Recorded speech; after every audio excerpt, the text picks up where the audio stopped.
अस्सलाम वालेकुम वरहमतुल्लाहि वबरकातुहू। शुरू अल्लाह के बाबरकत नाम से जो नहायत मेहरबान और रहम करने वाला है। आज प्रोफेट सीरीज में हम इब्राहिम अलैहिस्सलाम के बारे में जानेंगे।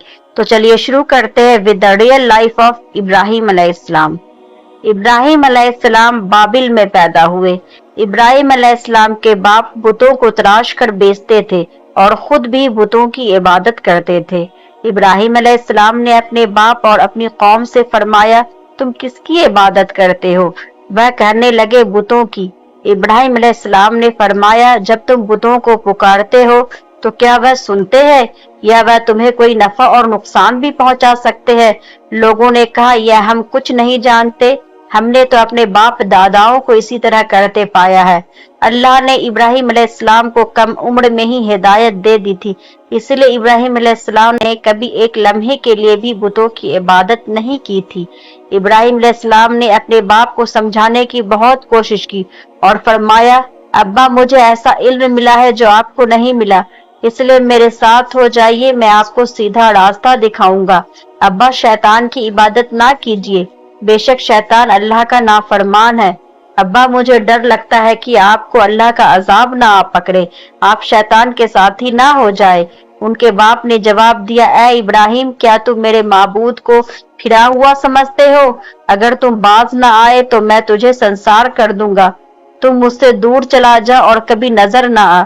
इब्राहिम अलैहिस्सलाम ने अपने बाप से फरमाया, आप पर सलामती हो, मैं अपने रब से आपके लिए बख्शिश तलब करता। अलैहिस्सलाम बुत परस्ती से सख्त चिढ़ते थे।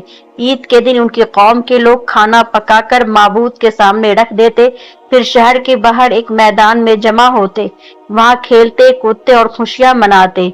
शाम को घरों की तरफ आते, सुबह बुतों के पास जो खाना रख गए थे उसको उठाते और तबरुक समझकर खा जाते।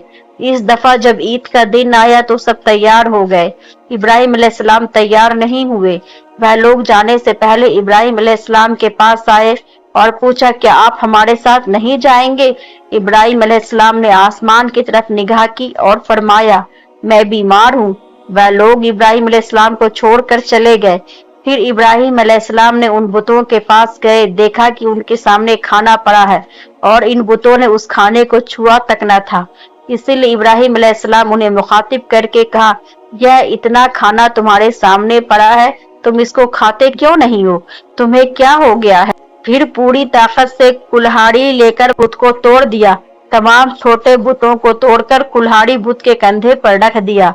जब लोग वापस लौटे तो हैरान रह गए कि यह कैसे हो गया। कौम के लोगों ने मशवरा दिया कि सबको जमा करो और इब्राहिम को बुलाओ। इब्राहिम अलैहिस्सलाम से बोला गया, ऐ इब्राहिम, हमारे बुतों के साथ यह हरकत तुमने की है? इब्राहिम अलैहिस्सलाम ने जवाब दिया, यह काम तो इस बड़े बुत का है, मुझसे क्यों पूछते हो? तुम अपने माबूद से क्यों नहीं पूछ लेते कि उनके छोटे छोटे टुकड़े किसने उड़ाए हैं? इब्राहिम अलैहिस्सलाम की यह बात सुनकर वह सब सोच में पड़ गए।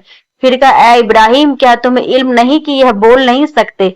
अब इब्राहिम अलैहिस्सलाम ने फरमाया, तुम अल्लाह के सिवा इनकी इबादत क्यों करते हो जो तुम्हें कुछ भी नफा न दे सके न नुकसान पहुंचा सके? ताज्जुब है तुम पर और उन पर भी जिनको तुम अल्लाह के सिवा पुकारते हो। तुम उनकी पूजा करते हो जिनको तुम खुद अपने हाथों से तराशते हो।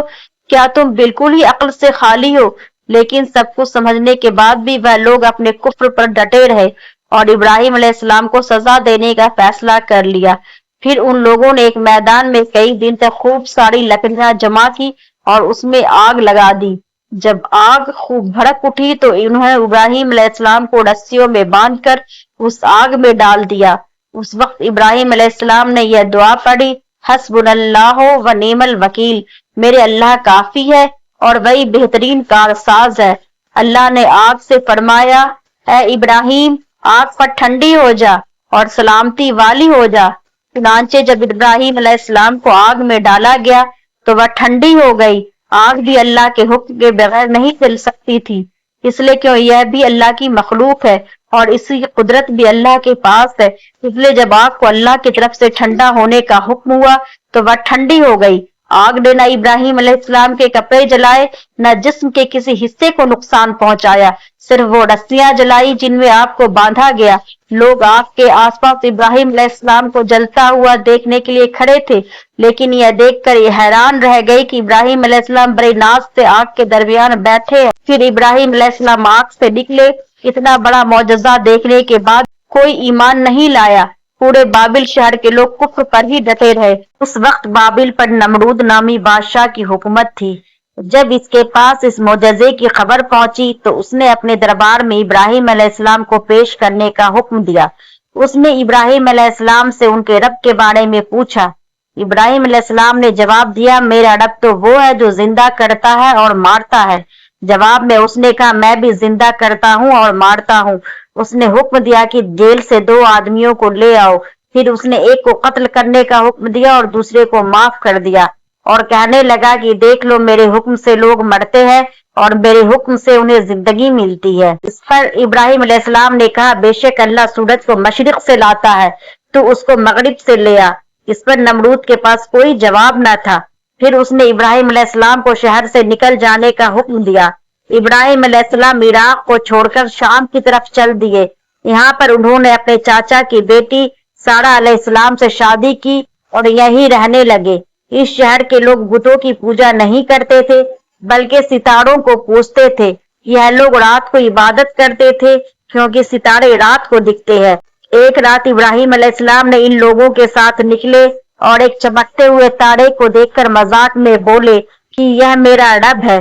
फिर जब वह तारा छुप गया तो बोले कि यह मेरा रब कैसे हो सकता है जो छुप जाए। अगली रात उन्होंने चांद को देखकर बोला, यह मेरा रब है। फिर जब दिन हुआ और चांद छुप गया तो बोले, यह रब कैसे हो सकता है। अगर दिन के वक्त किसी को अपने रब की हाजत होगी तो वह क्या करेगा। इन बातों से इब्राहिम अलैहिस्सलाम उन लोगों के गौर और फिक्र की दावत दे रहे थे ताकि वो लोग गौर करे। फिर जब दिन हुआ और सूरज निकला तो कहने लगे, यह मेरा रब है, यह तो सबसे बड़ा है। लेकिन जब भी गरूब हुआ तो कहने लगे, यह भी रब कहलाने के लायक नहीं, यह सब तो मखलूक है, इनका कोई खालिक नहीं है। मैं तो इसकी इबादत करता हूँ जिसने आसमान और जमीन को पैदा किया। इन लोगों ने फिर भी कुफ्र किया और कोई भी ईमान नहीं लाया। चुनांचे इब्राहिम अलैहिस्सलाम ने फिर हिजरत करने का फैसला किया और मिस्र पहुंचे। मिस्र के बादशाह को खबर मिली कि एक शख्स हिजरत करके आया है। उसके साथ एक औरत है जो बहुत हसीन और जमील है। इस बादशाह ने अपने लोगों को भेजा कि उस औरत को मेरे पास ले आओ और पता करना कि उसके साथ जो आदमी है वह कौन है। अगर वह उसका शौहर हो तो उसे कत्ल कर देना। उधर बादशाह ने अपने लोगों को भेजा। इधर अल्लाह ने इब्राहिम अलैहिस्सलाम पे वही भेज दी। इब्राहिम अलैहिस्सलाम ने सारा अलैहिस्सलाम से कहा, अगर वह तुमसे मेरे बारे में पूछे तो कह देना तुम मेरी बहन हो। इससे आगे का वाकया हम आपको इंशाअल्लाह कल सुनाएंगे। अगर आपको इब्राहिम अलैहिस्सलाम की ये कहानी पसंद आई है तो प्लीज लाइक करें, शेयर करें और सब्सक्राइब करें।